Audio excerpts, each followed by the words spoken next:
نحمده ونصلي على رسوله الكريم. قال الله تبارك وتعالى في القرآن المجيد والفرقان الحميد: أعوذ بالله من الشيطان الرجيم. بسم الله الرحمن الرحيم.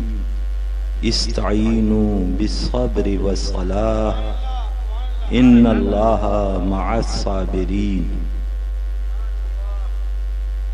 قبل اس کے کہ اس آیت مقدسہ کی روشنی میں تھوڑی دیر غلامی کا نذرانہ پیش کیا جائے، سب سے پہلے سارے جہان کے آقا و مولا، لمبے لمبے ہاتھوں سے بھیگ دینے والے، بے سہاروں کے سہارے، سنہری جالیوں میں آرام فرمانے والے، اپنی امت کے لیے میدان کربلا میں اپنے شہزادوں کو قربان فرمانے والے، ساری رات اپنی امت کے لیے کھڑے ہو کر رو رو کر رب حبلی امتی کی دعا فرمانے والے، مکان والے، لامکان والے، عرب والے، عجم والے، روحی فدا ہو جناب محمد رسول اللہ صلی اللہ علیہ وسلم کی بارگاہ بے کس پناہ میں بلند آواز سے غلامانہ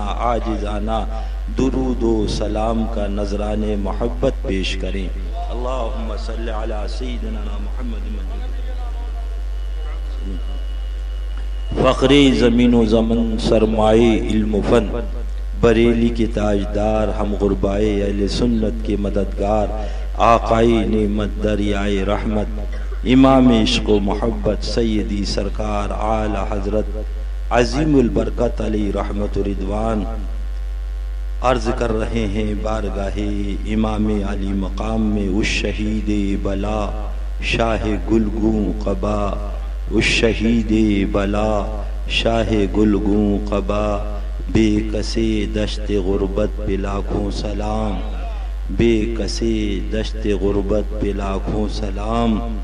کیا بات رضا اس چمنستان کرم کی، کیا بات رضا اس چمنستان کرم کی، زہرا ہے کلی جس میں حسین اور حسن پھول.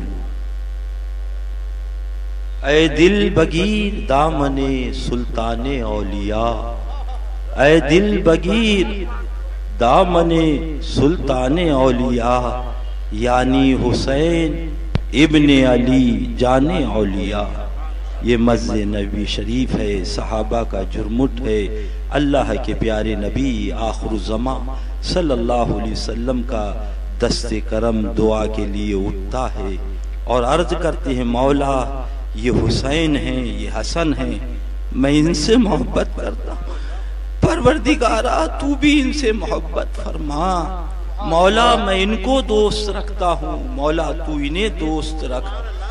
اور اس کے بعد عرض کرتے ہیں پروردگارا جو میرے ان شہزادوں کو سے دوست رکھے ان سے بھی تو سبحان اللہ کرم فرما کر اپنی درِ رحمت میں چھپا لے.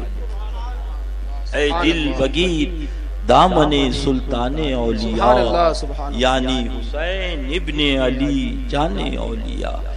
سرکار کو کیا محبت تھی، کیا علم تھا کہ اللہ کے پیارے حبیب صلی اللہ علیہ وسلم ایک زانو پہ اپنے شہزادے حضرت ابراہیم کو بٹھائے ہیں، دوسرے زانو پر حضرت حسین پاک جلوگر ہیں. آقا کبھی ادھر دیکھتے ہیں اور کبھی ادھر دیکھتے ہیں، کبھی قمر کو دیکھتے ہیں، کبھی چاند کو دیکھتے ہیں، تو کبھی شمس کو دیکھتے ہیں، کبھی سورج کو دیکھتے ہیں. اتنے میں حضرت جبریل امین علیہ السلام حاضر ہوئے، عرض کیا یا رسول اللہ صلی اللہ علیہ وسلم ایک کو آپ اپنے پاس رکھیں اور ایک کو رب نے بلایا ہے. سبحان اللہ. اللہ کے پیارے محبوب رحمت عالم صلی اللہ علیہ وسلم کی چشمان کرم اٹھی تو دیکھا ایک طرف اپنا شہزادہ حضرت ابراہیم ہے اور ایک طرف حضرت خاتون جنت رضی اللہ تعالیٰ عنہ کے شہزادے حسین پاک ہیں رضی اللہ تعالیٰ عنہما. تو آقا نے اپنے شہزادے کی جدائی کو برداشت کیا 3 دن بخار آیا اور اس کے بعد آپ کا وصال ہو گیا۔ انا للہ و انا الیہ راجعون۔ اس کے بعد مسجد نبوی شریف میں جب حسین ذی وقار آتے، اللہ کے حبیب ارشاد فرماتے، اے صحابہ میرا وہ نور نظر آ رہا ہے، میرا وہ لخت جگر آ رہا ہے، وہ میرا چاند سا بیٹا حسین آ رہا ہے جس کے اوپر میں نے اپنے بیٹے کو قربان کیا۔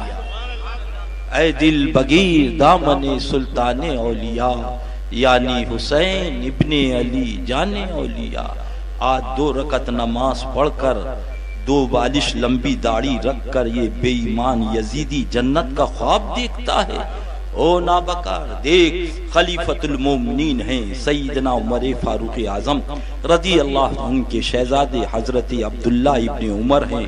حسین پاک سے کچھ گفتگو ہوئی، اسی میں حضرت عبداللہ ابن عمر نے عرض کیا، معلوم ہے میں کس کا فرزند ہوں؟ حضرت حسین پاک رضی اللہ عنہ نے فرمایا، وہ عمر جو میرے نانا جان کے غلام ہیں، تم انہی کے فرزند ہو۔ اتنا سننا تھا، آپ واپس تشریف لائے۔ حضرت عبداللہ ابن عمر نے اپنے والد ماجد خلیفۃ المومنین بادشاہ اسلام کو ساری بات بتائی۔ آپ نے فرمایا قلم لاؤ کاغذ لاؤ، قلم آیا کاغذ آیا، اور اس کے بعد در اقدس پر آپ تشریف فرما ہوئے اور فرمایا، حضور آپ سے اور میرے شہزادے سے بات ہوئی، آپ نے یہ فرمایا کہ میں جانتا ہوں تم کون ہو، وہ عمر جو میرے نانا جان کے غلام ہیں، تم ان کے فرزند ہو۔ فرمایا ہاں میں نے یہی کہا۔ فرمایا اگر آپ نے کہا ہے تو لکھ دیجئے۔ آپ نے تحریر فرمایا، عرض کیا حضور دستخط کر دیجئے، دستخط کیے۔ اس کے بعد اس تحریر کو اپنے کپڑے میں رکھا، واپس تشریف لائے۔ مسجد نبوی شریف بھری ہے۔ سنو سنو، پھر مت کہنا کہ خبر نہ ہوئی، پھر مت کہنا کہ خبر نہ ہوئی۔ کون صحابی؟ ہما شما صحابی نہیں، خلیفۃ المومنین صحابی۔ کون صحابی جن کے بارے میں قرآن کہہ رہا ہے کہ عمر کی رائے وحی الہی کے مطابق ہوتی ہے۔ 2 رکعت نماز پڑھ کر کہتے ہو زرتاب میاں کا جھگڑا ہے، چلو شادی حال میں کھانا کھائیں گے، روٹی بوٹی کھائیں گے۔ ارے چچا کو کیسے چھوڑیں، بچہ کو کیسے چھوڑیں؟ ارے ایک دن تجھے قبر میں سب چھوڑ دیں گے، سب چھوڑ دیں گے۔ اگر اس اندھیری قبر میں نہ تیرا چچا ہوگا، نہ تیرا باپ ہوگا، نہ تیری ماں ہوگی، قسم خدا کی ہوں گے تو نانا جان ہوں گے حسین پاک۔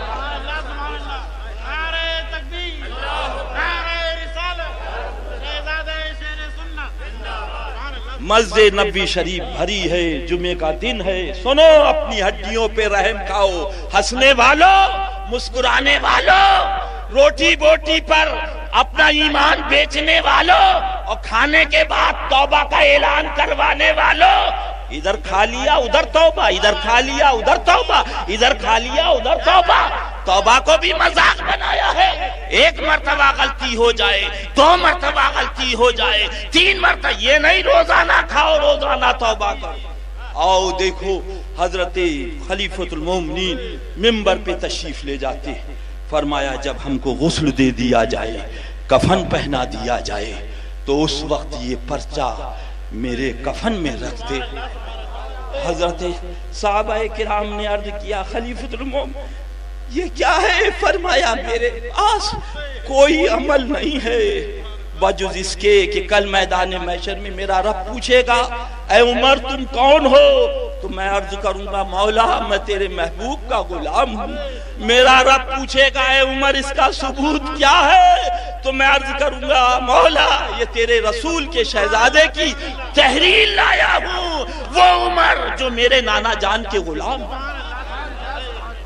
اللہ اللہ اسی حسین پاک کی محبت میں جلائے، اسی میں سلائے، اسی میں حضرت اللہ کے حبیب بھی ہیں، حضرت صدیق اکبر بھی۔ کیوں تمہاری متیں کٹی ہیں؟ کیوں تمہاری مت؟ ہمارا جھگڑا کچھ نہیں ہے، ہم نے تو اپنا حق ادا کر دیا۔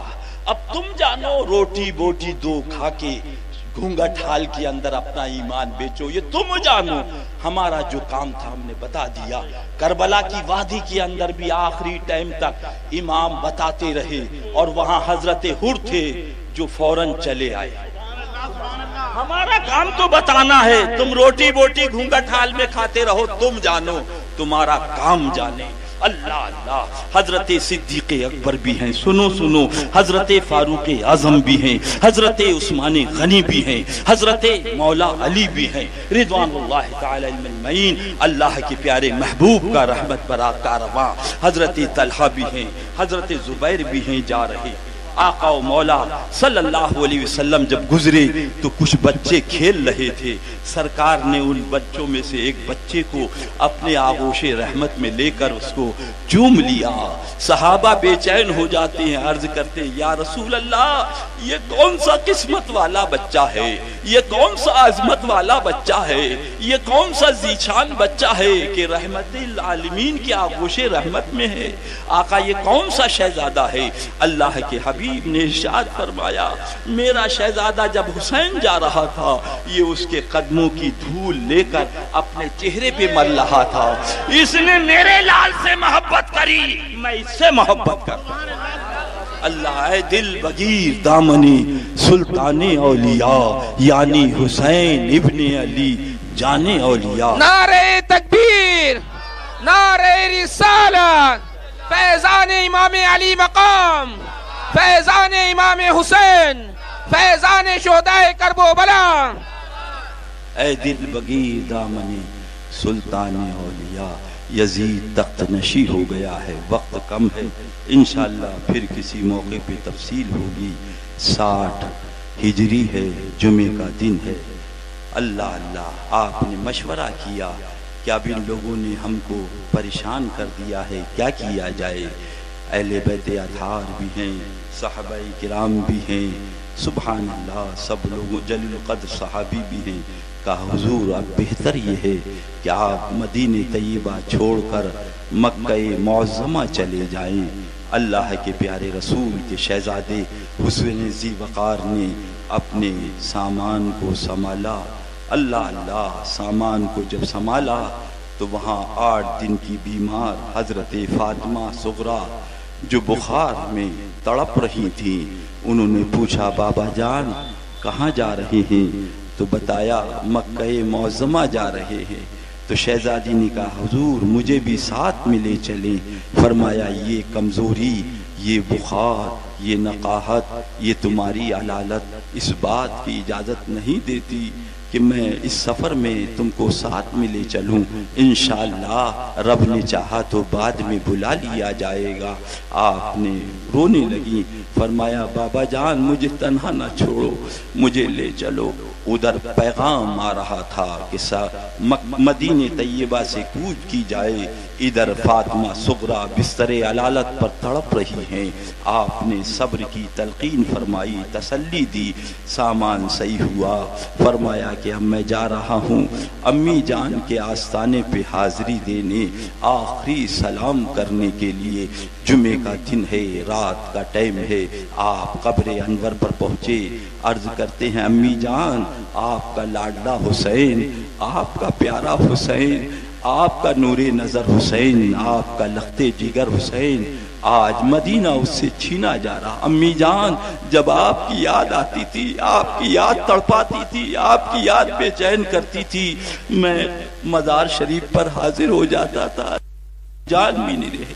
امی جان میرے بارے میں نانا جان نے فرمایا تھا حسین نہ رویا کرے، اس کے رونے سے مجھے تکلیف ہوتی ہے۔ امی جان کوئی آنکھ میرا غم گسار بظاہر نہیں، کوئی قوت بازو نہیں۔ امی جان جب آپ کی یاد تڑپاتی تھی، آپ کی یاد بے چین کر دیتی تھی تو میں مزار شریف پہ حاضر ہو جاتا تھا، تسلی مل جاتی تھی۔ مگر امی جان اپنے لال کا آخری سلام لے لو، اپنے نور نظر کا آخری سلام لے لو، اپنے بیٹے کا آخری سلام لے لو۔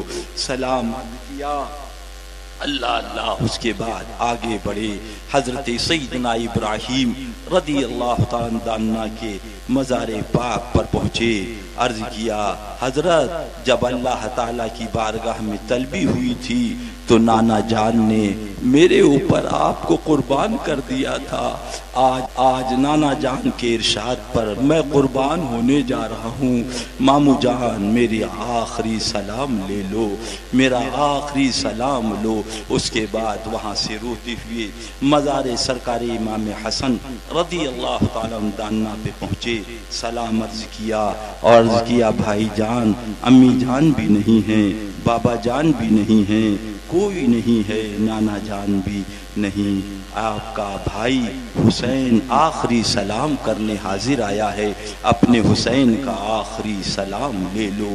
تڑپتے ہوئے اللہ اللہ انداز میں سلام عرض کیا، عرض کرتے ہیں جب آپ کی یاد آتی تھی، آپ کا غم ستاتا تھا، آپ کی یاد تڑپاتی تھی، مزار شریف پر حاضر ہو جاتا تھا، مگر آج مدینہ طیبہ چھڑایا جا رہا ہے، آج مدینہ طیبہ سے حسین باہر جا رہا ہے، اپنے حسین کا آخری سلام لو۔ سلام عرض کیا، اس کے بعد وہاں سے چلے، سنہری جالیوں کے سامنے پہنچے، گنبد خضرا کے سامنے پہنچے اور وہاں پہنچ کر سلام عرض کیا، اے میرے پیارے نانا جان، اے میرے پیارے نانا جان، وہ حسین حاضر ہے جس نے عرض کیا تھا کہ لوگوں کے پاس اونٹ ہیں، لوگ اونٹوں پہ سواری کرتے ہیں، کاش کہ ہمارے پاس بھی اونٹ ہوتا تو ہم بھی اونٹ پر سوار ہوتے۔ نانا جان آپ نے اپنے دوش پر بٹھال کے فرمایا تھا حسین لوگ اونٹوں پہ سواری کرتے ہیں، تم ہمارے اوپر سواری کرو، سبحان اللہ۔ اس کے بعد جب صحابی رسول نے دیکھا تو یہ عرض کیا تھا کیا ہی عمدہ سواری ہے، تو نانا جان آپ نے برجستہ فرمایا تھا سوار کو نہیں دیکھا کتنا پیارا سوار ہے۔ اے نانا جان جب آپ خاتون جنت کے مکان پہ پہنچے تو آپ نے امی جان سے کہا تھا میرا پیارا حسین رویا نہ کرے، اس کے رونے سے مجھے تکلیف ہوتی ہے۔ اے نانا جان آج آپ کے حسین سے مدینہ چھڑایا جا رہا ہے، مدینہ طیبہ سے نکالا جا رہا ہے، آخری سلام کرنے آپ کا نور نظر حاضر آیا ہے، آپ کا لخت جگر حاضر۔ نانا جان جب آپ کی یاد تڑپاتی تھی، آپ کی یاد بے چین کرتی تھی، آپ کی یاد ہم کو آنسو رلاتی تھی، مزار اقدس پر حاضر ہو جاتے تھے، سکون مل جاتا تھا، مگر آج مدینہ طیبہ سے ہم کو نکالا جا رہا ہے۔ اے نانا جان یہ وہی مدینہ طیبہ ہے جہاں آپ تشریف لائے تھے تو آپ کا استقبال کیا تھا، آج اسی مدینہ طیبہ سے آپ کے شہزادے کو نکالا جا رہا ہے۔ اے حسین نانا جان اپنے حسین پاک کا آخری سلام قبول کرو۔ اس کے بعد آپ پر غنودگی طاری ہوئی، نیند آ گئی، اچانک کیا دیکھا احمد مختار آ گئے، نانا جان حضور آ گئے، آقا و مولا صلی اللہ علیہ وسلم نے بڑھ کر سینے سے لگایا اور دعا فرمائی مولا میرے حسین کو صبر عطا فرما، میرے حسین کو اجر عطا فرما، اور ارشاد فرمایا حسین ابتدا مدینے میں ہے انتہا کربلا میں ہونا ہے۔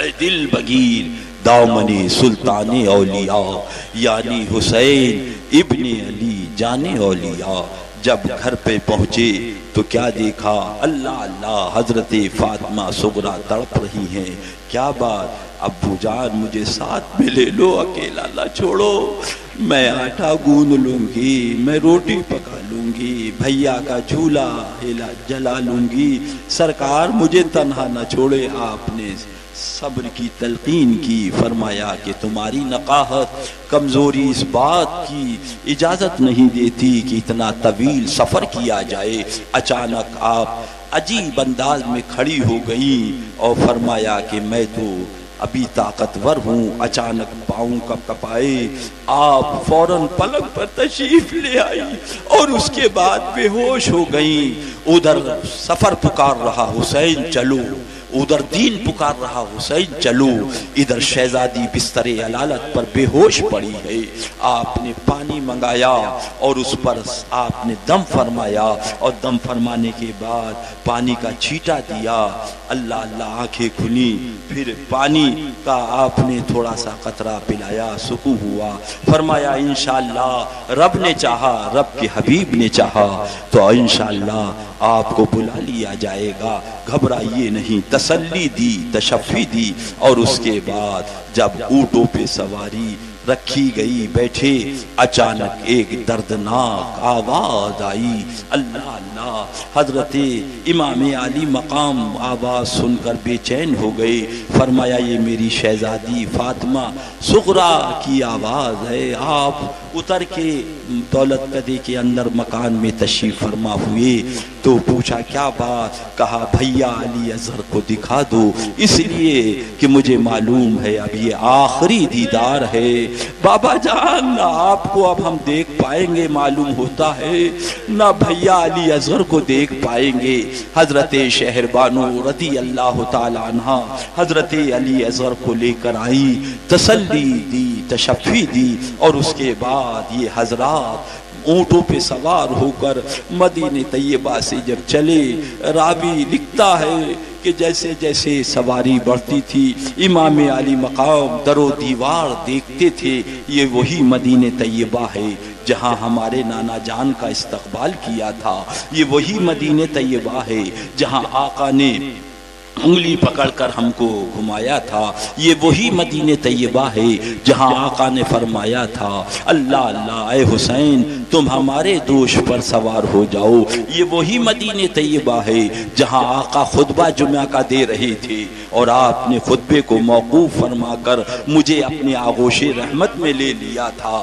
یہ وہی مدینہ طیبہ ہے جہاں آقا نے سجدہ کیا تھا، میں دوش پر جلوہ گر ہو گیا تھا تو آقا و مولا صلی اللہ علیہ وسلم نے سجدے کو طول دے دیا تھا، اللہ اللہ سواری بڑھ رہی ہے، نگاہیں در و دیوار کو بڑے حسرت کے ساتھ دیکھ رہی ہیں، آگے بڑھتی چلی جا رہی ہے سواری، مدینہ طیبہ کی زیارت ہوتی چلی جا رہی ہے، اللہ اللہ چلتے چلتے یہ قافلہ محبت مکہ معظمہ پہنچ جاتا ہے، مختصر یہ اللہ اللہ جب مکہ معظمہ پہنچتے ہیں، امام علی مقام یزید نابکار کے چیلے اس زمانے میں بھی تھے جن کے چہروں پہ داڑھی تھی، جن کی زبان پہ کلمہ تھا، جن کے گلے میں قرآن تھا، انہوں نے یزید نابکار کو اطلاع کر دی حسین مکہ معظمہ میں آ گئے ہیں، اگر یہاں پر آنے والے لوگ ان کے ساتھ ہو گئے تو پھر نتیجہ یہ ہوگا تمہاری حکومت تاخت و تاراج ہو جائے گی، تم برباد ہو جاؤ گے کوئی صورت۔ ادھر یزید کو اطلاع کری،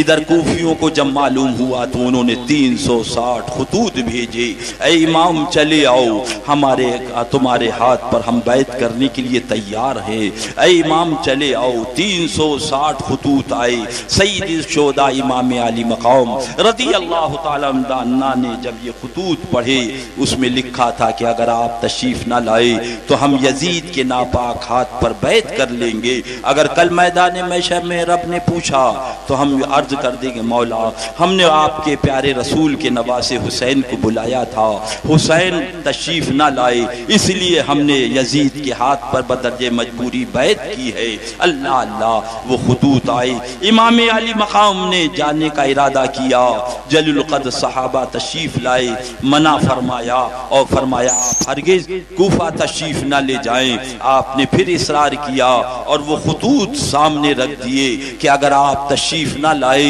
تو کل قیامت کے دن جب رب پوچھے گا تو ہم کہہ دیں گے کہ ہم نے تو بلایا تھا امام علی مقام کو، امام تشریف نہ لائے تو ہم نے بدرجہ مجبوری یزید کے ہاتھ پر بیعت کی ہے، لہٰذا اس کا کیا جواب؟ جلیل القدر صحابہ اس میں حضرت عبداللہ ابن زبیر بھی ہیں، اللہ اللہ فرمایا حضور ایسا ہے پہلے کسی قاصد کو بھیج دیا جائے، حضرت سیدنا امام مسلم رضی اللہ تعالی عنہ کو بلایا اور آپ نے ارشاد فرمایا تم چلے جاؤ وہاں کے حالات کا جائزہ لو اور دیکھو اور اس کے بعد ہم کو اطلاع کرنا، نتیجہ یہ ہوا کہ وہ چلے جب چلے تو آپ کے دونوں شہزادی حضرت محمد حضرت ابراہیم رضی اللہ تعالی عنہما دونوں ساتھ ہو گئی. آپ نے روکا پھر ساتھ ہو گئی. آپ نے فرمایا ابو جان ہمیں ساتھ میں لے لو, ہم یہاں تنہا نہ رہیں گے. آپ کو ساتھ میں لے کے جب چلے اللہ کوفے پہنچے. کوفہ والوں نے استقبال کیا, اہلاً سہلاً مرحبا مرحبا خوش آمدید. اللہ کے پیارے رسول صلی اللہ علیہ وسلم کا خانہ وعدہ تشریف لایا ہے, اور اس کے بعد آپ کے ہاتھ پر 40,000 کوفیوں نے بیعت کی. جب 40,000 کوفیوں نے بیعت کی تو حضرت امام مسلم رضی اللہ تعالی عنہ نے حضرت امام حسین کو لکھ دیا کہ 40,000 افراد بیعت کر چکے ہیں, آپ تشریف لے آئیں, یہ حضرات آپ کے ہاتھ پر بیعت ہونے کے لیے تیار ہیں. جب یہ اطلاع امام کو معلوم ہوئی رضی اللہ تعالی عنہ تو آپ وہاں سے چل دیے. اور ایسے نہ چلے اے علی اصغر تم بھی چلو, اے انو محمد تم بھی چلو, اے زینب تم بھی چلو, اے شہر بانو تم بھی چلو, اللہ اے ام رباب تم بھی چلو, اے ننی سکینہ تم بھی چلو, اے ننے علی اصغر تم بھی چلو, اے ازواج مطہرات تم بھی چلو. اللہ اللہ. اب راوی لکھتا ہے کہ لوگوں نے روکا کہ حضور ان بچوں کو, ان عورتوں کو اور ان بیمار امام زین العابدین کو ساتھ میں لے کر نہ جائے, مگر وہ شہزادے لوح محفوظ دیکھ رہے تھے. فرمایا نہیں, آئیے لوگ سب ساتھ میں چلیں گے. آگے لکھتے ہیں فرماتے ہیں ماجرا کیا ہے؟ ماجرا یہ ہے کہ آج وہابی کہتا ہے, آج دیوبندی کہتا ہے, آج تبلیغی جماعت والا کہتا ہے کہ یہ حسین جنگ کے لیے گئے تھے, حسین معاذ اللہ سلطنت کے لالچ میں گئے تھے, حسین لڑنے کے لیے گئے تھے. اے میرے ننے علی اصغر تم چلو, اے عابد بیمار تم چلو, اے ننی سکینہ تم چلو. جب وہابی کہے گا, جب دیوبندی کہے گا کہ حسین لڑنے کے لیے گیا تھا, تو میرا حسینی غلام گری بام تھام کے کہے گا او بکار جھوٹے کیا بک رہا ہے, اگر میرا حسین لڑنے جاتا تو ننی سکینہ کو نہیں لے کر جاتا, عابد بیمار کو لے کر نہیں جاتا, وہاں ازواج مطہرات کو لے کر نہیں جاتا. لے کر گئے ہیں اللہ اللہ تو بڑے بڑے پہلوانوں کو لے کر جاتے. ان لوگوں کو لے جا کر بتا دیا حسین لڑنے نہیں گئے تھے بلکہ بلایا تھا تو تشریف لے گئے. نتیجہ مختصر یہ اللہ اللہ کہ آپ کے ہاتھ پر جب 40,000 بیعت ہوئے تو فوراً اطلاع یزید نابکار کو پہنچی. اس نے معاذ اللہ عمر بن سعد کو بھیجا کہ تم جاؤ اور جانے کے بعد وہاں کا کنٹرول سنبھالو, وہاں کی حکومت کا باغ ڈور سنبھالو. اللہ اللہ. عمر بن سعد نابکار اور کہنا چاہیے وہاں سے آیا. مختصر یہ, اور آنے کے بعد کوفے میں داخل ہوا, اور داخل ہونے کے بعد اس نے اعلان کر دیا جو حسین کے ساتھ دے گا, جو امام مسلم کا ساتھ دے گا, جو ان کے ساتھ ہوگا, اس کے گھر میں آگ لگا دی جائے گی, اس کے بچوں کو یتیم کر دیا جائے گا, اس کی عورتوں کو بیوہ کر دیا جائے گا. اللہ اللہ. اور اس کے بعد اعلان کر دیا کہ جو بھی امام مسلم کی اطلاع لائے گا اسے انعام و اکرام سے نوازا جائے گا. تلاش کیا, جستجو کی, مگر حضرت امام مسلم کا پتہ نہ لگا. مقل نامی ایک اس کا غلام تھا, اس کو 40,000 اشرفیاں دی کہ تم چلے جاؤ اور اہل بیت اطہار کے کسی چاہنے والے سے ملاقات کرنا اور کہنا کہ میں اہل بیت اطہار کا چاہنے والا ہوں, امام مسلم کے ہاتھ پر بیعت ہونا ہے اور یہ 40,000 اشرفیاں نظر کرنا ہے. اللہ اللہ. نتیجہ یہ کہ وہ تم کو امام مسلم کے پاس لے جائیں گے, پتہ چل جائے گا کہ امام مسلم کہاں ہیں. نتیجہ یہ ہوا کہ حضرت امام مسلم کی تلاش میں مقل نامی غلام آیا, مسجد میں بیٹھا. ایک اہل بیت کے چاہنے والے ضعیف تھے, ان سے دعا سلام کری, پوچھا کیا بات ہے؟ کہا میں اہل بیت کا چاہنے والا ہوں, امام مسلم کے ہاتھ پر بیعت ہونا چاہتا ہوں, یہ 40,000 اشرفیاں لے کر آیا ہوں, نظر پیش کرنا ہے. اتنا سننا تھا. وہ لے کر آئے حضرت ہانی کے یہاں اور بھیج دیا. حضرت ہانی کے یہاں رات بھر رہا, دیکھا کہ لوگ آ رہے ہیں, بیعت کر رہے ہیں, لوگ آ رہے ہیں, بیت ہو رہے ہیں، یہ بھی بیت ہوا، رات بھر وہاں رہا، 40,000 اشرفیاں پیش کر دیں، اور اس کے بعد صبح کو واپس آ کر عمر بن سعد نابکار اور ان یزیدیوں کو سب اطلاع بھیج دی۔ فوراً اشس نام دروغہ کو پوری فوج کے ساتھ بھیجا کہ جاؤ تم حضرت امام مسلم کو لے کر آؤ۔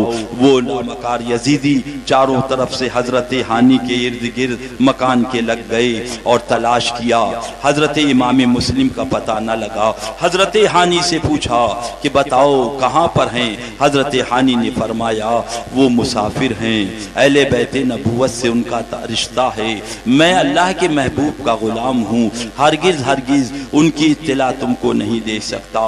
فوراً حضرت ہانی کو پکڑا اور پکڑنے کے بعد لے گیا اور جا کر قلعے میں عامر بن سعد کے پاس اور کہنا پیش کر دیا۔ آپ نے پوچھا بتا کہ کہاں ہیں حضرت ہانی، حضرت امام مسلم؟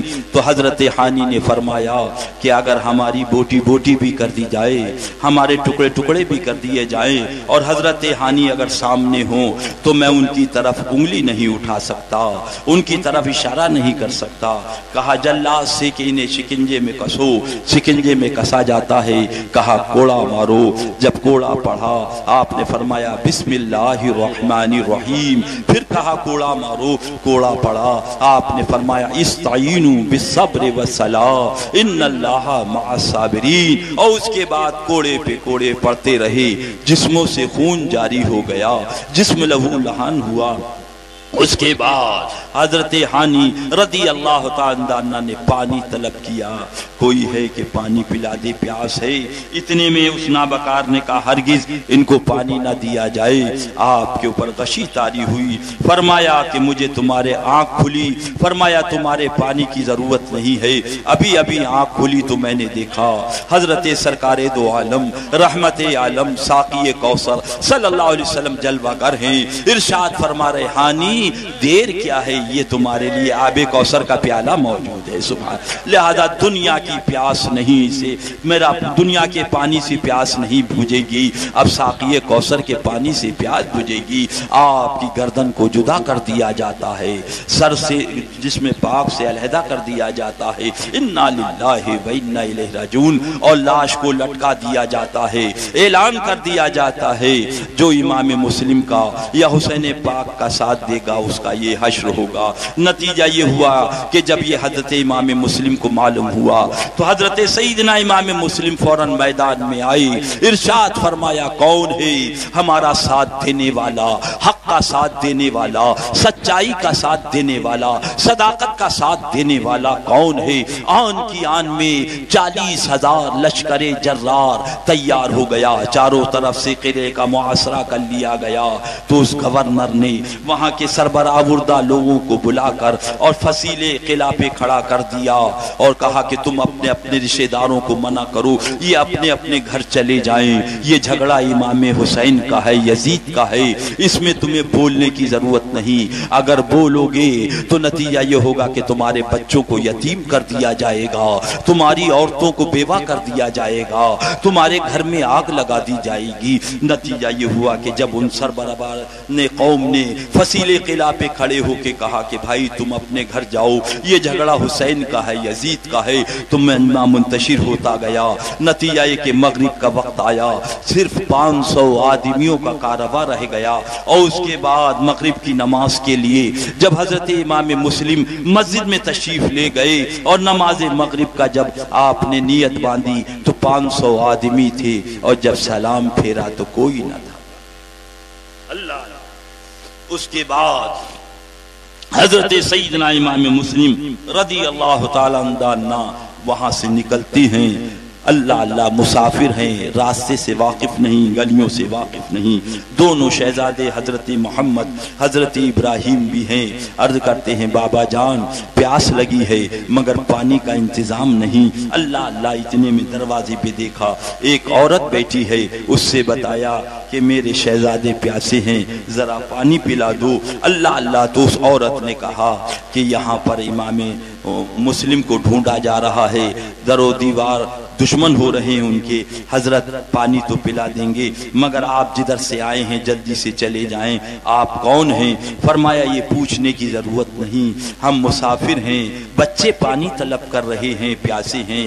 وہ عورت گئی، پانی پلایا اور پوچھنے لگی کون؟ تو پتا چلا کہ حضرت امام مسلم ہیں۔ اللہ اللہ، اس نے فوراً اپنے گھر میں لے گئی، کہا حضور آپ میرے گھر میں قیام پذیر رہیں۔ اللہ اللہ، جب تک یہ خادمہ کنیز موجود ہے آپ کی خدمت کرے گی، بس اتنا ہے کہ کل میدان محشر کے اندر اللہ کے محبوب صلی اللہ علیہ وسلم سے ہماری شفاعت کروا دیجیے گا۔ اے دل بگیر دامن سلطان اولیاء، یعنی حسین ابن علی جان اولیاء، کیا بات رضا اس چمنستان کرم کی، زہرا ہے کلی جس میں حسین اور حسن پھول۔ شام میں جب اس کا بیٹا آتا ہے، اللہ اللہ، پوچھا کیا بات ہے؟ اللہ اللہ آج بڑی خوش نظر آ رہی ہو۔ تو انہوں نے بتایا بڑی خوش قسمتی کی بات ہے کہ حضرت امام مسلم ہمارے گھر جلوہ گر ہو گئی، وہ اہل بیت نبوت کا خاندان، وہ ننھے ننھے شہزادے ہمارے گھر آ گئے ہیں۔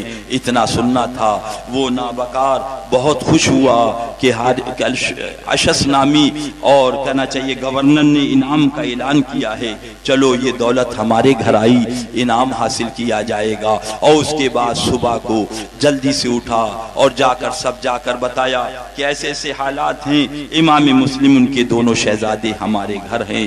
فوراً اشس نامی دروغہ کو 20,000 فوجیوں کے ساتھ یا تقریباً 10,000 فوجیوں کے ساتھ بھیجا، چاروں طرف سے مکان کا محاصرہ ہو گیا۔ حضرت سیدنا امام مسلم رضی اللہ تعالیٰ عنہ نے خواب مبارک دیکھا، آپ اٹھے، وضو کیا، نماز پڑھی اور اس کے بعد آپ نے اپنے دونوں شہزادوں کو حضرت قاضی شریک کے یہاں بھیجا۔ وہ پوچھنے لگی کیوں بھیج رہے ہیں؟ کہا نہیں، ان کو جانے دیں، میں نے کچھ خواب دیکھا ہے جس کی تعبیر عنقریب ظاہر ہونے والی ہے۔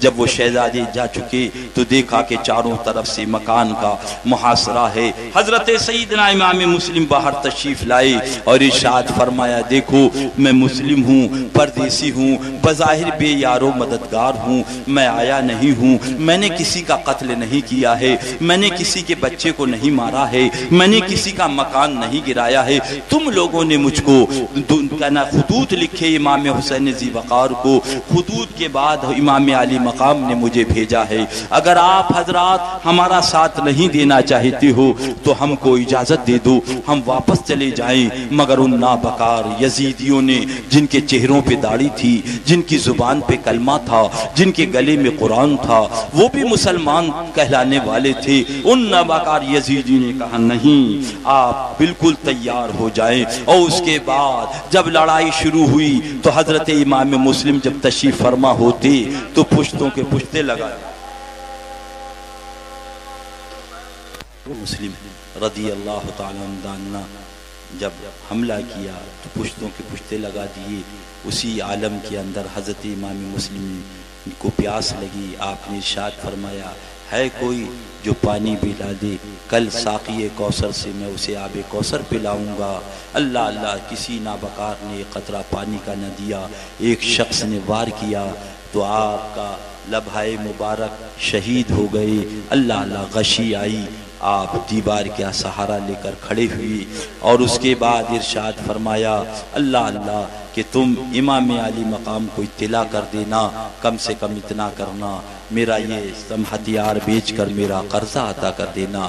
پھر آپ نے پانی مانگا، ایک عورت نے پانی ضعیفہ نے پیش کیا، آپ چاہتے ہیں کہ پانی پئیں، مگر جیسے ہی لبھائے مبارک کے قریب پانی آیا، خون گرا، پانی ناپاک ہو گیا، واپس کر دیا، پھر پانی دیا، پھر پینا چاہا، پانی میں خون کا قطرہ گرا، واپس کر دیا۔ پھر اس کے بعد ارشاد فرمایا اب ہماری پیاس دنیا کے پانی سے نہیں بوجھے گی، ساقی کوثر کے آب کوثر سے ہم سیراب ہوں گے۔ اے دل بگیر دامنی سلطان اولیاء۔ اس کے بعد ان نابکاروں نے کہا کہ چلو ہم تمہیں گورنر کے پاس لے چلتے ہیں، وہاں جیسا فیصلہ ہو وہ آپ بھی منظور کر لیجئے گا۔ حضرت امام مسلم چلے، آگے آگے امام مسلم ہے، پیچھے پیچھے یہ۔ ادھر عبداللہ ابن کہنا چاہیے عمر بن سعد وغیرہ کو اطلاع ہو گئی، دونوں طرف قلعے کے دروازے پر جلادوں کو کھڑا کر دیا۔ آپ قرآن مقدس کی تلاوت کر رہی تھی، جیسے ہی قدم مبارک اندر رکھا جلادوں نے تلوار چلائی، آپ کے سر مبارک کو تن مبارک سے جدا کر دیا۔ انا للہ و انا الیہ راجعون، آپ کی لاش مبارک کو قلعے کے دروازے پہ ٹانگ دیا گیا اور اعلان کر دیا جو حسین کا ساتھ دے گا اس کا یہ حشر ہوگا۔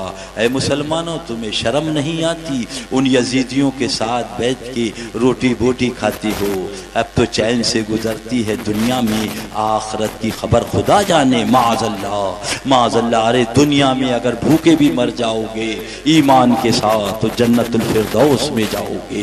اور آگے چلو، اب حضرت قاضی شریع کو جب اطلاع ہوئی کہ حضرت امام مسلم کو شہید کر دیا تو آپ نے دونوں شہزادے حضرت محمد کو بلایا، چشمان مبارک سے آنسو جاری ہو گئی، رونے لگے، اور اس کے بعد سر پر ہاتھ پھیرا تو دونوں شہزادے حضرت محمد حضرت ابراہیم نے فرمایا سرکار یہ تو ان لوگوں کے ساتھ کیا جاتا ہے جن کے والد کا سایہ سر سے اٹھ جاتا ہے، جو یتیم ہو جاتے ہیں، اتنا سننا تھا۔ آپ نے فرمایا ظالموں نے تمہارے باپ کو شہید کر دیا، اتنا جملہ تھا۔ تڑپ جاتے ہیں ابا حضور آپ تو ساتھ میں لے کر آئے تھے، ساتھ میں چلنے کا وعدہ تھا، ساتھ میں رہنے کا وعدہ تھا، ابا حضور آپ ہم کو اکیلا چھوڑ کر چلے گئے، امی جان بھی نہیں ہیں، آپ بھی نہیں ہیں، بھائی جان بھی نہیں ہیں، اکیلے ہیں ہم۔ اللہ اللہ، تڑپ کر دونوں بھائی رونے لگے، اور اس کے بعد حضرت قاضی شریع نے آپ کی کمر سے 40 اشرفیاں باندھی، اپنے لڑکے سے کہا مدینہ طیبہ قافلہ جا رہا ہے، جاؤ ان قافلے کے ساتھ ان کو کر دینا۔ اس کے بعد شہزادے ان کو لے کر آئے، جب وہاں چوراہے پہ پہنچے اس سڑک پر جو مدینہ طیبہ کو قافلہ جا رہا تھا تو جا چکا تھا، گرد سفر نظر آ رہی تھی، فرمایا یہی قافلہ گیا ہے، آگے بڑھو مل جائے گا۔ دونوں شہزادے چلتے ہیں، رات کی تناتی ہے، ہو کا عالم ہے، سناٹا ہے۔ مسلمانوں سینوں پہ ہاتھ رکھو، ذرا سوچو کیا کر رہے ہو، سینے پہ ہاتھ رکھو۔ ایک ہندو ہوتا ہے ترس آ جاتا ہے، ایک کافر ہوتا ہے ترس آ جاتا ہے، یہ داڑھی والے ہیں، یہ کلمہ پڑھنے والے ہیں، یہ نماز پڑھنے والے ہیں۔ دونوں شہزادے چلے جا رہے ہیں، حضرت امام مسلم کے حضرت محمد حضرت ابراہیم حضرت مسلم کے شہزادے ہیں، اندھیری رات ہے، چلتے چلے جا رہے ہیں، اچانک ٹھوکر لگتی ہے، گر جاتے ہیں، حضرت محمد اٹھا لیتے ہیں، بھائی جان کیا بات؟ فرمایا بھیا رات بھر چلے ہیں، پاؤں میں آبلے پڑ گئے ہیں، چلنے کی سکت نہیں، ابا حضور آپ کہاں چلے گئے روٹ کے؟ ہم نے تو وعدہ کیا تھا ساتھ میں رہیں گے، آپ نے وعدہ کیا تھا ساتھ میں رہنے کا، امی جان بھی نہیں پردیس میں۔ فرمایا بھائی جان ذرا تیزی سے چلو، اگر ان اشقیاء کو خبر ہو گئی تو پکڑ لیں گے۔ رات بھر چلے اور سفید سحری جب نمودار ہوا تو وہی کوفہ ہے، وہی کوفے کے در و دیوار ہے۔ تڑپ کے دونوں بھائی رونے لگتے ہیں، بھائی جان رات بھر چلے، قسمت میں کیا لکھا ہے؟ راستہ طے نہ ہوا، اچانک کوتوال نے پکڑ لیا اور لے کے چلا۔ دونوں شہزادوں نے اپنے پاؤں دکھائے، دیکھو ہم یتیمان مسلم ہیں، ہمارے باپ کا سایہ سر سے اٹھ گیا ہے، غریب الوطن ہے، تم ہمیں کہاں لیے جا رہے ہو؟ کہا گورنر کے پاس، کہا تم وہاں مت لے جاؤ، اگر اس نے کہا ہمیں انعام ملے گا، کہا انعام ملے گا، ہماری یہ 40 اشرفیاں ہیں، یہ تم لے لو، مگر ہمارے قتل میں تم اپنا ہاتھ نہ رنگو۔ کہا نہیں۔ اس کے بعد وہ 40 اشرفیاں بھی کھولنی۔ شہزادوں نے فرمایا تم ہمارے ہیں، ہم کو کسی کے ساتھ بیچ دو، کسی کے ہاتھ، ہم اس کے یہاں کام کر لیں گے، ہم یتیم ہیں، ہمارے باپ کا سایہ سر سے اٹھ گیا، غریب الوطن پردیسی ہیں، بے یار و مددگار ہے، ہمارے قتل میں تم ہاتھ نہ رگو۔ مگر اس دروغہ نے لا کے گورنر کے سامنے پیش کیا، پوچھا کون ہے؟ کہا یہ دونوں حضرت محمد حضرت ابراہیم حضرت امام مسلم کے شہزادے۔ کہا لے جاؤ اس کو جیل میں ڈال دو۔ دونوں کو جیل میں ڈال دیا گیا۔ اتفاق سے جیل کا جو دروغہ تھے حضرت مشکور اہل بیت کے چاہنے والے تھے، انہوں نے شہزادوں کو دیکھا، فوراً گھر لے کر آئے اور ان کے پاؤں کو صفا کیا، چہرے کو صاف کیا، پوشاک کو صاف کیا اور ان بچوں کے سامنے کھانا اور پانی رکھا۔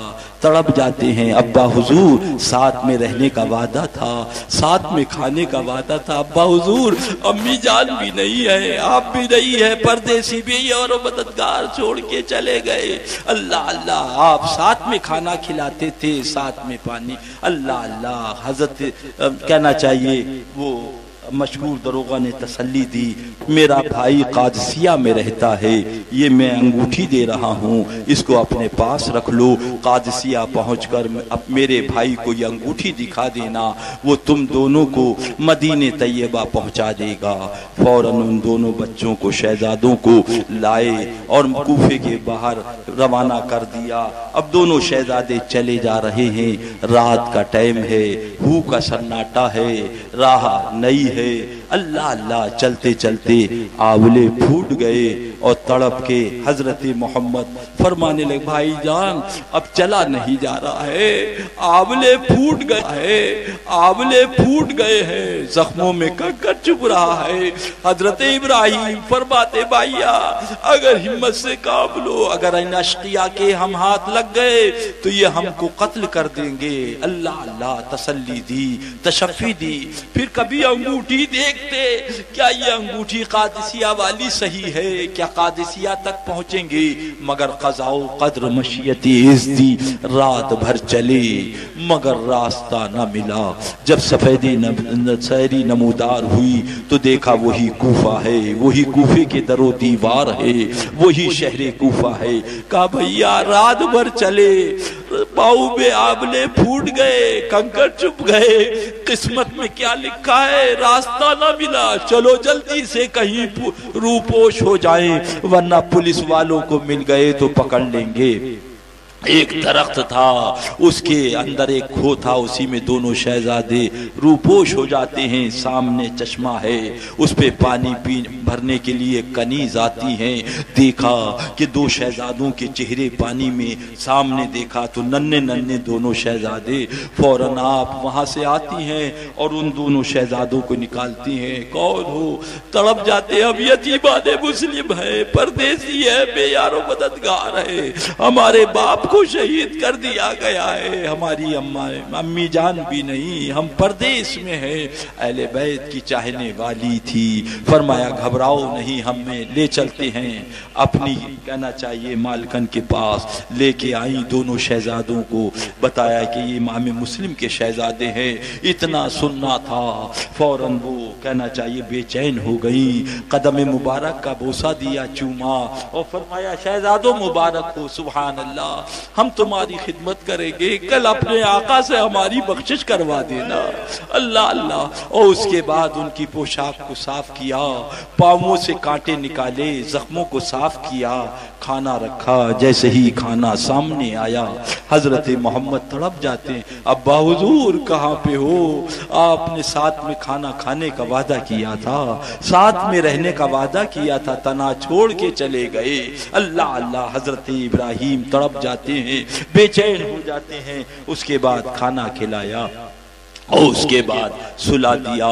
رات کو اس کا شوہر حارث نابکار آیا، اللہ اللہ، پوچھا کہاں تھا؟ کہا میں تلاش کر رہا تھا یتیمان مسلم کو، میرا گھوڑا بھی تلاش کرتے کرتے مر گیا مگر ملے نہیں۔ اس کی بیوی نے کہا نابکار، ارے وہ اہل بیت نبوت کے خون میں تو ہاتھ رنگے گا، کل قیامت میں تیرا کیا حشر ہوگا، جہنم کے کس طبقے میں ڈالا جائے گا، توبہ کر کیا کرتا ہے۔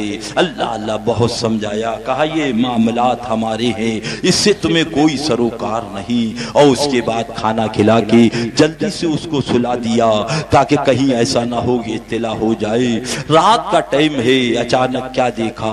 حضرت محمد، حضرت ابراہیم کی آنکھ لگی، کہا لب کوثر حضرت امام مسلم موجود ہیں، حضرت مولا کائنات موجود ہیں، حضرت امام حسن موجود ہیں، حضور سرکار مدینہ موجود ہیں صلی اللہ علیہ وسلم۔ حضرت امام مسلم سے آقا فرماتے ہیں، اے مسلم تم تو آ گئے، میرے دونوں شہزادوں کو تم نے کہاں چھوڑا ہے؟ عرض کرتے یا رسول اللہ، ان قریب وہ حاضر بارگاہ رسالت ہونے والے ہیں، اس خواب کو دیکھا، آنکھ کھل گئی۔ حضرت محمد نے حضرت ابراہیم سے بیان کیا، حضرت ابراہیم نے حضرت محمد سے بیان کیا، ابھی ابھی میں نے بھی یہ خواب دیکھا۔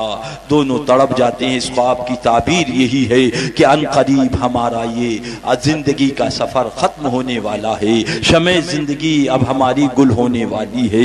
دونوں شہزادے روتے ہیں لپٹ کر۔ اتنے میں حارث نابکار کی آواز کھل جاتی ہے۔ وہ پوچھنے لگتا ہے یہ کس کی آواز ہے؟ بی بی نے کہا پتہ نہیں کسی کی آواز ہے۔ کہا نہیں، آواز تو قریب سے آ رہی ہے۔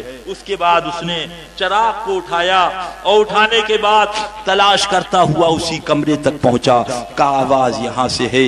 کھولا دروازہ تو دونوں شہزادے موجود تھے۔ اللہ اللہ، کہا میں نے تو پورے شہر میں تلاش کیا، تم میرے گھر میں ہو۔ دونوں شہزادے رو پڑتے ہیں، ہمارے باپ کا سایہ سر سے اٹھا ہے، ہم یتیمان مسلم ہیں، غریب الوطن۔ کہا نہیں، ہم کو تو انعام کا اعلان کیا ہے، تجھے لے چلنا ہے۔ اس کے بعد دونوں سروں کو باندھ دیا، زلف عنبری کو ایک کے دوسرے سے، کہا صبح لے کر چلیں گے معاذ اللہ رب العالمین۔ اس کے بعد صبح کو دونوں شہزادوں کو گھسیٹتا ہوا چلا۔ بیوی نے منع کیا، نہیں مانا، بیٹے نے منع کیا، نہیں مانا، غلام نے منع کیا، نہیں مانا۔ لے کے جب چلا تو شہزادوں نے کہا یہ دیکھو ہمارے پاؤں دیکھو، ہم راتوں رات چلے ہیں، پاؤں میں زخم آ گئے ہیں، پاؤں سے خون جاری ہے۔ اس نابکار نے کہا یہ سب باتیں نہ کرو، میرے پاس اتنا ٹائم نہیں ہے، وقت نہیں ہے۔ گھسیٹتا ہوا تیزی کے ساتھ چلا۔ بیوی نے منع کیا، دیکھ کیا کرتا ہے، ارے کل قیامت کے دن اللہ کے حبیب کو کیا چہرہ دکھائے گا۔ مگر وہ نابکار نہ ماننا تھا، نہ مانا۔ بیٹے نے منع کیا، نہیں مانا، اور اس کے بعد وہ نابکار لے کر چلا نہر فرات کی طرف۔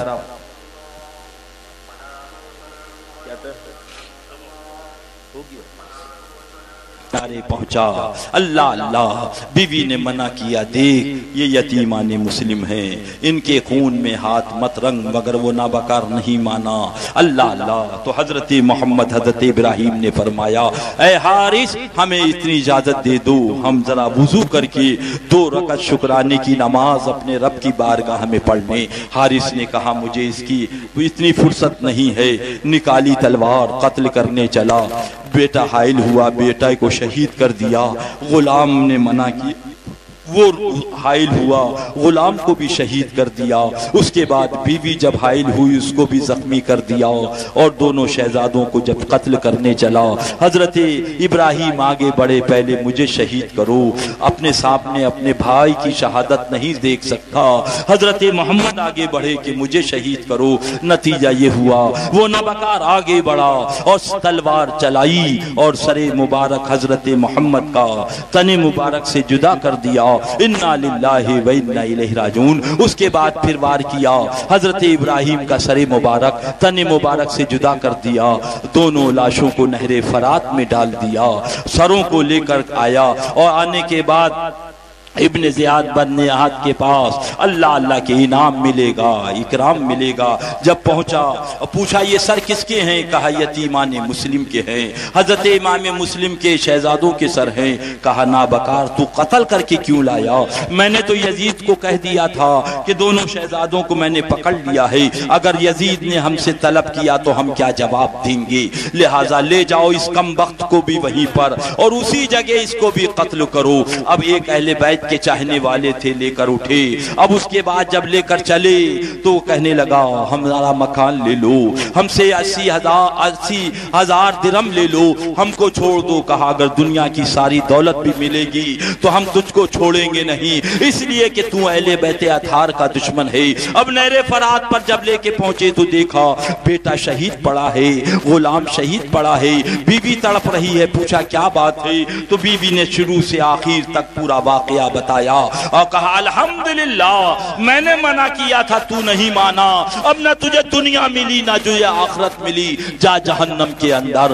وہ اہل بیت کے چاہنے والوں نے بازوؤں کو کاٹا، اب پیروں کو کاٹا، اس کے ناک کو کاٹا، کانوں کو کاٹا، اور پیٹ کو چیر کر سارے اعضاء کو بھرا، گڈھا کھود کر اس میں رکھا، زمین برابر ہو گئی، لاشا اوپر آ گیا، پھر زمین میں رکھا، پھر زمین برابر ہو گئی، لاشا اوپر آ گیا، 3 مرتبہ مرتبہ کا یہ اتفاق ہوا، اٹھا کے نہر فرات میں لاشا ڈالا، لاشا ایک موج آئی، اس نے لاشے کو باہر پھینک دیا، اور اس کے بعد پھر ڈالا، پھر باہر پھینک دیا، نتیجہ یہ کہ آگ روشن کری اور اس کے اندر اس لاشے کو جلا دیا۔ اللہ اللہ، کیا مطلب؟ یعنی بتا دیا تاریخ نے جو اہل بیت کا دشمن ہے، نہ زمین کی وسعتوں میں اس کے لیے جگہ ہے، نہ نہر فرات میں اس کے لیے جگہ ہے، دنیا میں بھی اس کے لیے عذاب ہے، آخرت میں بھی لیے اس کے عذاب۔ اے دل بگیر دامن سلطان اولیاء، یعنی حسین ابن علی جان اولیاء، آج بھی نابکاروں کا دل ٹھنڈا نہیں ہوا۔ خلافت معاویہ و یزید کتاب لکھی جا رہی ہے، باقاعدہ لکھا جا رہا ہے یزید خلیفۃ المومنین رحمت اللہ تعالی علیہ، معاذ اللہ، لکھا جا رہا یزید حق پر تھا، حسین باطل پہ تھے، معاذ اللہ معاذ اللہ۔ اور اس کے بعد اگر کوئی بات آتی ہے کہتے یہ اختیار ولی کا جھگڑا ہے، یہ ادریس رضا کا جھگڑا ہے، یہ مولانا زرتاب رضا کا جھگڑا ہے، یہ حشمت نگر والوں کا جھگڑا ہے۔ ارے یاد رکھو یہ جھگڑا کربلا کا ہے اور صبح قیامت تک چلتا رہے گا۔ نہ میرے حسین نے سمجھوتا کیا، نہ حسینی غلام سمجھوتا کریں گے۔ یاد رکھو کربلا کے اندر کیا بند کیا تھا۔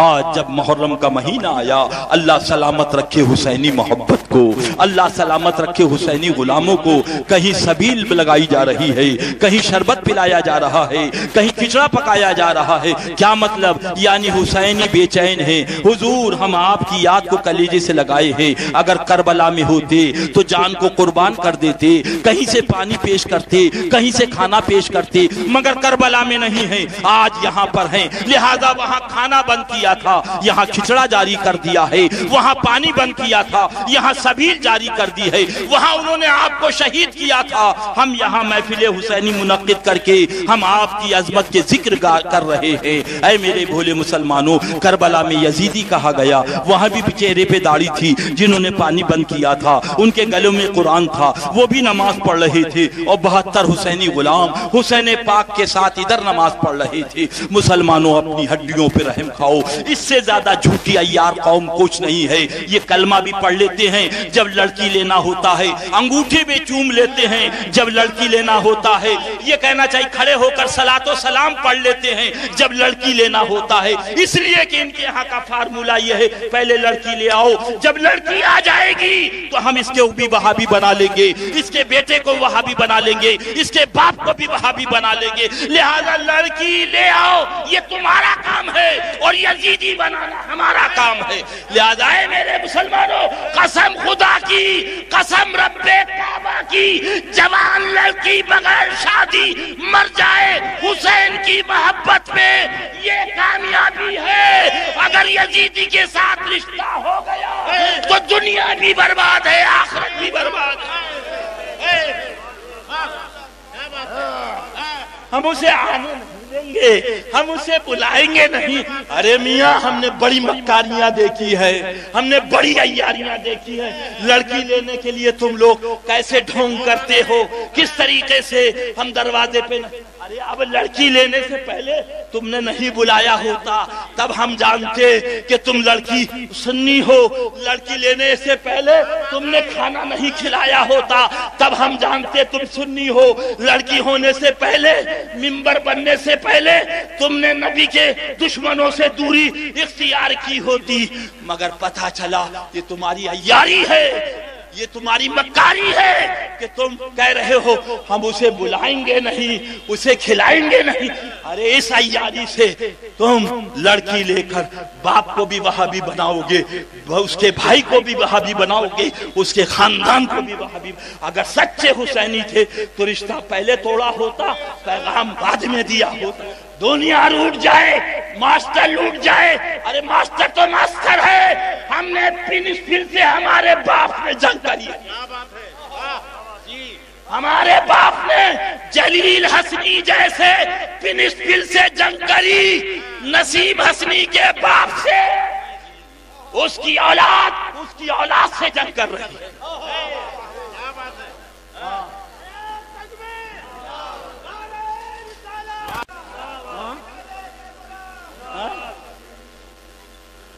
لہذا ہمارا کام بتا دینا ہے، ہمارا کام ہاں ہم نے اپنی مسجد میں کہا مرنے کے بعد تم لوگ بھی سن لو، مرنے کے بعد بائی ہاتھ نہیں لگاتا، خالی ایک چڑیا توڑتی ہے، بلا لو حافظ جی کو، کفن کتنا لگے گا، نہانے والے کو بلا لو۔ ہم نے اپنی آنکھوں سے دیکھا سگا بھائی کھڑا ہے، ہاتھ نہیں لگا رہا، جان نکلی، مگر سبحان اللہ یہ غلام حسین کی شان۔ میری قبر کی رات کیا رات ہوگی، بولو انشاءاللہ، میری قبر کی رات کیا رات ہوگی، وہی ان سے پہلی ملاقات ہو، نکیرین آؤ مرقد میں آؤ، وہی آقا ہوں گے، وہی بات ہو۔ ہم نہ کسی ماسٹر کا کھاتے ہیں نہ کسی پرنسپل کا کھاتے ہیں، ہم جو حسین کا پیغام ہے وہ پہنچاتے ہیں، اور ہمیں معلوم ہے ہماری اس تقریر کو سن کر بہت گالیاں ملیں گی، بہت گالیاں ملیں گی، مگر یہ وہ سینہ ہے کہ گالی سنتا ہے اور حسین کی محبت پہ ناز کرتا ہے۔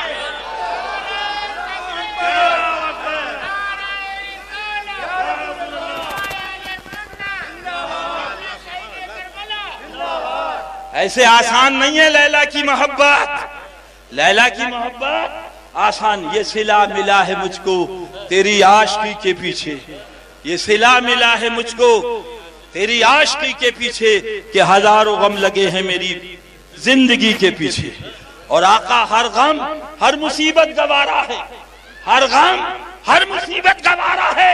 یا رسول اللہ، اے حسین کے نانا جان، آپ اتنا کہہ دو کہ تو ہمارا ہے۔ اللہ اس حسین کی عظمت پہ سلائے، اسی حسین کی محبت میں جلائے، اسی حسین کی محبت میں اٹھائے، یہی اصل ہے۔